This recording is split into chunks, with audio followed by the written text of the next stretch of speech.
HDFC और HDFC bank विलय को लेकर क्या है बड़ी खबर। भारत के चालू खाता घाटा की क्या है स्थिति, जानेंगे हम मनी टाइम में। शेयर बाजारों में 3 दिन की गिरावट के बाद क्यों लौट आई तेजी, क्रेडिट कार्ड पर ऊंची ब्याज दर को लेकर क्या है आरबीआई की सोच, बताएंगे आपको। तो चलिए शुरू करते हैं आज का मनी टाइम। नमस्कार, मैं हूं वरुण और स्वागत है आपका मनी 9 पर। Housing finance company HDFC limited का प्राइवेट सेक्टर के एचडीएफसी बैंक के साथ विलय 1 जुलाई से प्रभावी होगा। देश के कंपनी इतिहास में इसे सबसे बड़ा विलय सौदा बताया जा रहा है। इस विलय के बाद देश की एक बड़ी वित्तीय सेवा कंपनी बन जाएगी। ये विलय के बाद बनने वाली नई कंपनी की संयुक्त रूप से संपत्ति करीब 18 लाख करोड़ रुपए होगी। एचडीएफसी के प्रत्येक शेयरधारक को 25 शेयरों के बदले एचडीएफसी बैंक के 42 शेयर मिलेंगे। विलय प्रस्ताव को मंजूरी देने के लिए एचडीएफसी और एचडीएफसी बैंक के निदेशक मंडलों की बैठक 30 जून को होगी। एचडीएफसी लिमिटेड के शेयर की सूचीबद्धता समाप्त करने का काम 13 जुलाई से शुरू होगा। एचडीएफसी बैंक ने पिछले साल अप्रैल में एचडीएफसी का खुद में विलय करने पर सहमति जताई थी और ये सौदा 40 अरब डॉलर का है।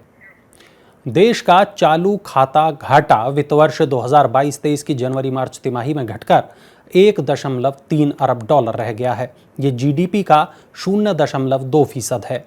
व्यापार घाटे में कमी और सेवा निर्यात में जोरदार वृद्धि होने की वजह से चालू खाता घाटा कम हुआ है। 2022-23 की तीसरी तिमाही में चालू खाता घाटा 16.8 अरब डॉलर था और चालू खाता घाटा किसी देश के भुगतान संतुलन का एक प्रमुख संकेतक है। 3 दिन की गिरावट के बाद घरेलू शेयर बाजारों में आज बड़ा उछाल आया। बीएसई सेंसेक्स 446 अंक के उछाल के साथ 63,416.03 अंक पर बंद हुआ। एनएसई निफ्टी भी 126 अंक की तेजी के साथ 18,817 अंक पर बंद हुआ। विदेशी निवेशकों का भरोसा भारत के मजबूत आर्थिक बुनियाद पर बढ़ गया है, इसलिए उन्होंने आज बैंक और रियल्टी शेयरों में जमकर खरीदारी की। फेडरल रिजर्व के आक्रामक रुख, चीन में वृद्धि को लेकर बढ़ती चिंता, रूस में संकट और कमजोर मानसून जैसे नकारात्मक कारकों पर निवेशक अब ज्यादा ध्यान नहीं दे रहे हैं। टमाटर की कीमतों में आई रिकॉर्ड तेजी ने सरकार को भी सचेत कर दिया है। सरकार ने इस तेजी को अस्थायी और मौसम जनित परिस्थिति बताते हुए जल्द ही दाम कम होने की बात कही है। देश के कई शहरों में 100 रुपये और उससे भी अधिक दाम पर टमाटर बिकने की खबरें सामने आ रही हैं और इससे घरों का बजट बिगड़ रहा है। उपभोक्ता मामलों के विभाग ने कहा कि टमाटर की कीमतों में तेज वृद्धि एक अस्थायी समस्या है। ऐसा हर साल मानसून के दौरान होता है। दरअसल टमाटर बहुत जल्द खराब होने वाली सब्जी है और अचानक बारिश होने से इसकी ढुलाई पर असर पड़ता है। 2022-23 में टमाटर का उत्पादन भी घटने का अनुमान है, जिसकी वजह से भी इसमें तेजी आ रही है। देश में ऑनलाइन रिटेल बाजार बहुत तेजी से बढ़ रहा है। इसके 2030 तक 325 अरब डॉलर तक पहुंचने का अनुमान है। 2022 में ऑनलाइन रिटेल बाजार का आकार मात्र 70 अरब डॉलर का था। डेलॉइट इंडिया का कहना है कि टियर 2 और टियर 3 शहरों में ई कॉमर्स तेजी से बढ़ने के कारण ये वृद्धि होगी। डेलॉइट का कहना है कि ऑनलाइन रिटेल की पहुंच असाधारण दर से बढ़ने की उम्मीद है और अगले दशक में ये ऑफलाइन रिटेल कारोबार से 2.5 गुना आगे निकल जाएगा।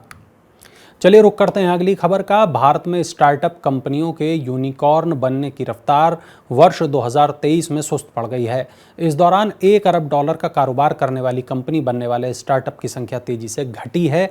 एक रिपोर्ट के मुताबिक वर्ष 2023 में केवल 3 स्टार्टअप ही यूनिकॉर्न श्रेणी में शामिल हो पाए हैं। पिछले साल इनकी संख्या 24 थी। 1 अरब डॉलर से अधिक मूल्यांकन वाले स्टार्टअप को यूनिकॉर्न कहा जाता है। यूनिकॉर्न बनने वाले स्टार्टअप की रफ्तार में आई सुस्ती ये दिखाती है कि भारत का स्टार्टअप इकोसिस्टम अब सुस्त पड़ रहा है।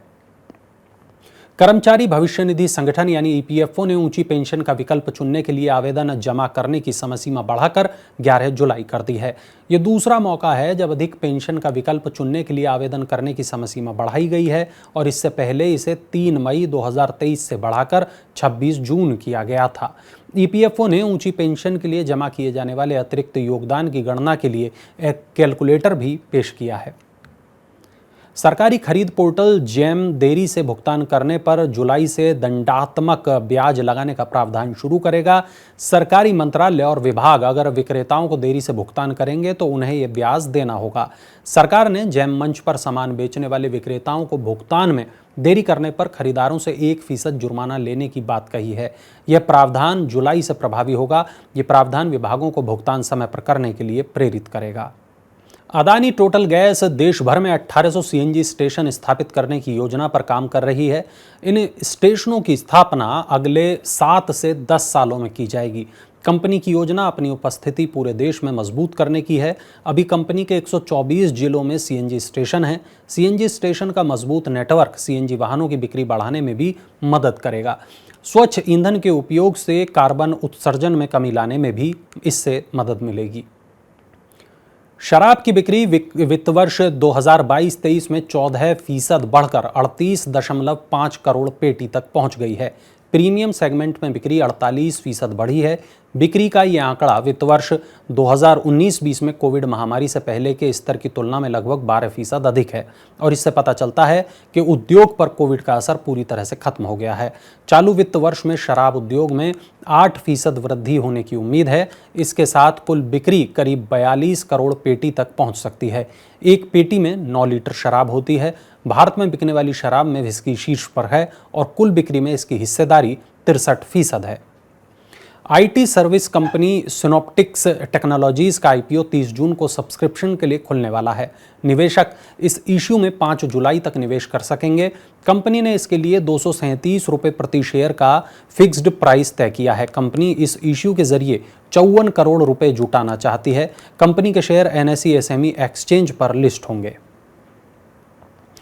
चलिए अब वक्त हो गया है आपसे विदा लेने का। कल आपसे फिर मुलाकात होगी नई खबरों के साथ, उनसे आप पर पड़ने वाले असर के साथ। और हाँ, आज का हमारा मनी टाइम आपको कैसा लगा नीचे कमेंट बॉक्स में अपनी राय हमें ज़रूर बताएं। अगर शेयर बाज़ार, बीमा, पेंशन, रियल एस्टेट आदि से जुड़ा आपका कोई सवाल है, आपको कोई परेशानी है, तो हमारे लाइव कार्यक्रम हेलो मनी 9 में जो एक्सपर्ट आते हैं उनसे आप अपने सवाल पूछ सकते हैं। चलिए अब मुझे दीजिए इजाज़त, कल फिर मिलेंगे। तब तक के लिए नमस्कार।